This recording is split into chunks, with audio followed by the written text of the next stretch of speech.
Quer saber por que o gaúcho tem tanto orgulho de ser gaúcho? Vem lutar na Revolução Farroupilha e tu vai saber por quê.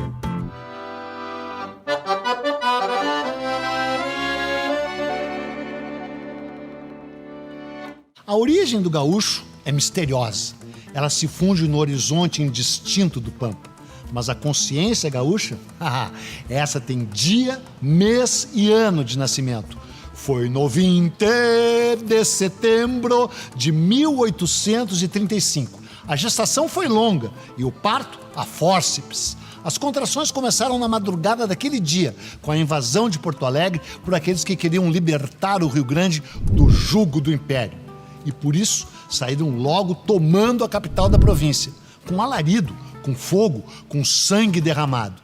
O que ninguém podia supor é que aquele episódio, ocorrido ali no início da primavera, na Ponte da Azenha, seria também um batismo de fogo, cujos desdobramentos iriam perdurar por 10 longos e terríveis anos, iriam clamar muitas vidas e ecoar por todo o Brasil.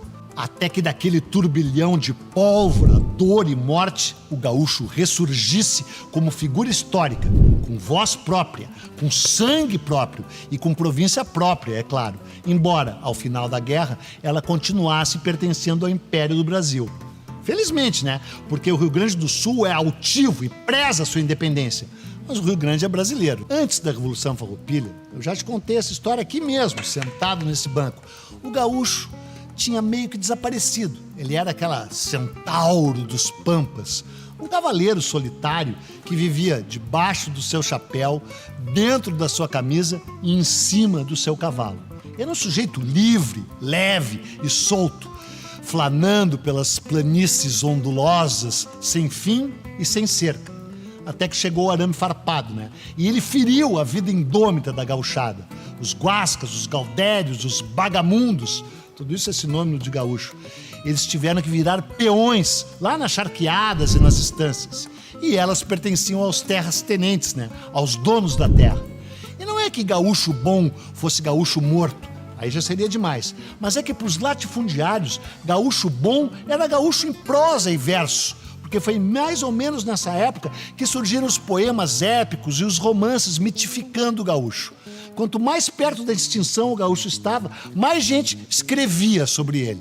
E então, de repente, por obra dos mesmos fazendeiros que quase tinham acabado com o gaúcho renasceu. Sabe por quê? Eu vou te contar uma coisa que tu já deveria saber. Os líderes da Revolução Farroupilha não estavam aos farrapos, meu chapa. Pelo contrário, eram ricos senhores, donos de muitas terras, muito gado, muitos peões. Peão tu já sabe o que é, né? Eu também já te falei. Peão é o cara que anda a pé. O sujeito que no jogo de reis, rainhas e bispos é o cara que caiu da torre e não tem nem cavalo mais. E foi então que os donos das carnes e das cercas arregimentaram um exército de gaúcho para lutar por eles. Sabe por quê, né? Porque eles achavam que os impostos sobre o charque estavam salgados demais. Cara, eu vou te dar a real. Estavam mesmo. Dessa vez não é aquela choradeira de rico, né? Porque tu sabe, rico tá sempre chorando de barriga cheia. Mas não, para fechar um acordo político com o Uruguai, o Império do Brasil, cuja sede era lá no Rio de Janeiro, né? Decidiu baixar os impostos do charque uruguaio para 12%. Enquanto isso, o charque gaúcho, salgado com o suor do rosto de muita gente, era taxado em 25%. E ainda tinha que pagar o sal, que também era importado. Então, a bancada ruralista gaúcha se indignou e foi lá reclamar com os tais regentes, porque o Brasil ainda nem tinha imperador, né? O Dom Pedro II era um piá, era um guri de 10 anos incompleto. Só que daí não houve acordo. E então, na aurora precursora do 20 de setembro de 1835, o farol da divindade reluziu nas águas do Arroio Dilúvio. Esse mesmo, que ainda está ali do lado da Avenida Ipiranga, né? Se bem que eu não preciso te dizer que não foi na aurora, né? Foi de noite. E não foi no dia 20, foi no dia 19. Os farrapos mataram os guardas que ficavam ali na Ponte da Azenha e tomaram a cidade de Porto Alegre. Para quem é de Porto Alegre é fácil saber onde tudo isso se passou. Pena que pouca gente sabe, né? Os farrapos, eles estavam escondidos nos matos numa colina. Essa colina ficava ali onde hoje é o cemitério São Miguel e Almas. E a Azenha caso tu ainda não saiba, azenha quer dizer moinho, engenho. E bem ali onde fica o Hospital Ernesto Dornelles, ficava o moinho de moer trigo do tal Chico da Azenha. E por causa dele foi construída a Ponte da Azenha. Era a única entrada da cidade para quem vinha de Viamão. E ali os revoltosos mataram os guardas e seguiram pela atual Avenida João Pessoa. Derrubaram o portão da cidade que ficava na Praça do Portão. Que ainda existe, só que não tem mais portão, né? E rapidinho tomaram a cidade. Ficaram donos de Porto Alegre até serem expulsos no dia 12 de julho de 1836. Aí tu vai dizer, como assim expulso? Sim, cara, expulso, porque Porto Alegre sempre foi contrário aos farrapos. Ao contrário do que a gente acha, né? Só que depois de expulsos, os farroupilhas mantiveram a capital sitiada por 1.200 dias, cercada por terra e pelo Guaíba, né? E aí, cara, as flotilhas, os barcos dos farroupilhas ficavam fundeados em frente a Porto Alegre, bombardeando a cidade. Até os moinhos de vento, que deram nome ao famoso bairro Moinhos de Vento, tiveram que ser derrubados. Esses moinhos ficavam ali na Avenida Independência, esquina com Santo Antônio. Só que os farroupilhas usavam ele para ajustar a mira dos canhões que estavam nos navios. Cara, Porto Alegre resistiu heroicamente. Tão heroicamente que quando a guerra acabou, 10 anos mais tarde, o imperador Dom Pedro II, que daí já havia assumido o poder, deu para Porto Alegre um brasão chamado Mui Leal e Valerosa Cidade de Porto Alegre.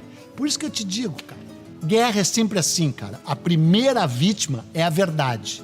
Mas mesmo assim, teve um lado que essa luta dos gaúchos foi heróica, foi bravia. Porque a causa era justa, porque a corte, o império, realmente tratava mal o Rio Grande. Mas acontece que no terreno gélido dos números, foi tudo terrível, né? Para resumir a coisa é assim, ó, a guerra durou 3.496 dias, teve 56 grandes combates e deixou 3.270 mortos. Também teve vários heróis, né? Teve o Bento Gonçalves, teve o Garibaldi, também teve um herói trágico que foi o General Neto, mas cheio também de traidor e vira-casaca, tipo o Bento Manuel, que trocou 3 vezes de lado. Toda a guerra é feia e é cruel, é cheia de traição e de deserção. Essa guerra farroupilha que a gente celebra na Semana Farroupilha, todo 20 de setembro, essa que a gente celebra não foi a guerra de verdade. A gente celebra a guerra tal e qual ela foi relida, recriada, reinterpretada. Sim, cara. Em 1935, quando Getúlio Vargas estava firme no poder, ele resolveu botar para quebrar para celebrar os 100 anos da Revolução Farroupilha. Grandes nomes da política gaúcha, no tempo que tinha grandes políticos, né? Alberto Bins, Flores da Cunha, Oswaldo Aranha, Otávio Rocha, eles organizaram uma exposição incrível lá no Parque da Redenção, que é aí que virou o Parque Farroupilha. Foi um show de luzes e cores, uma feira impressionante. E eles recriaram a história, inventaram até o espeto corrido nessa feira de 35. Eles recriaram, eles releram a Revolução Farroupilha. E é essa revolução que a gente festeja hoje.